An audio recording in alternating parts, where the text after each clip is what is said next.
السلام علیکم، میرے چینل میں خوش آمدید۔ میرے چینل کو سبسکرائب کریں تاکہ میری ہر ویڈیو آپ تک پہنچ جائے۔ حیا کیا ہوتی ہے اور پردے کا حکم۔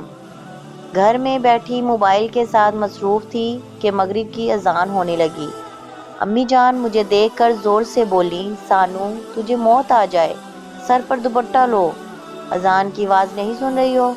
میں نے سر پر دوپٹے کو سیدھا کیا، چونکہ ہمارے گھر میں غیر مرد تو آتا نہیں، اس لیے سر سے اکثر دوپٹہ اتار کر رکھ دیتی ہوں۔ میں نے امی جان سے پوچھا کہ امی یہ کیا، جب اذان ہوتی ہے آپ ہمیں دوپٹہ لینے کا حکم سنا دیتی ہو، اس کی کوئی خاص وجہ؟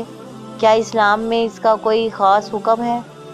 امی جان دھیرے سے مسکرائی اور میرے سر پر پیار سے ہاتھ پھیر کر بولی، پتر، شریعت کے حکم کا تو مجھے علم نہیں، لیکن جب مؤذن اللہ اکبر کی صدا لگاتا ہے تو عورت کا فطری حیا اپنے رب کے نام پر بھی حیا کرتا ہے۔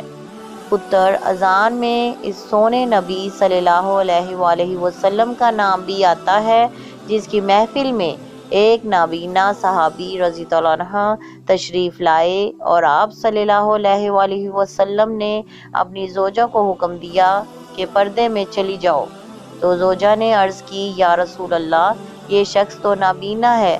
تو اللہ کے سونے نبی صلی اللہ علیہ وآلہ وسلم نے کہا، وہ نابینا ہے، تم تو نابینا نہیں ہو۔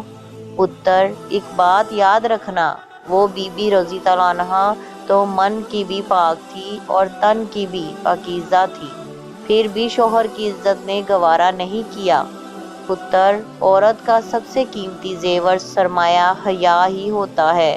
پتر، گھر میں کوئی غیر مرد ہو یا نہ ہو، میری بچی، عورت کو اپنے اعضاء کو چھپانا پڑتا ہے۔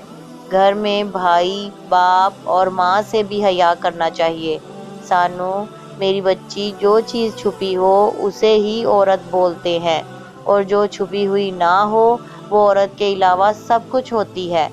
یہ تھی ہماری آج کی کہانی۔ مجھے امید ہے کہ آپ کو بہت پسند آئی ہوگی۔ پلیز لائک کریں، کمنٹ کریں اور اپنے دوستوں میں زیادہ سے زیادہ شیئر کریں۔ Thank you.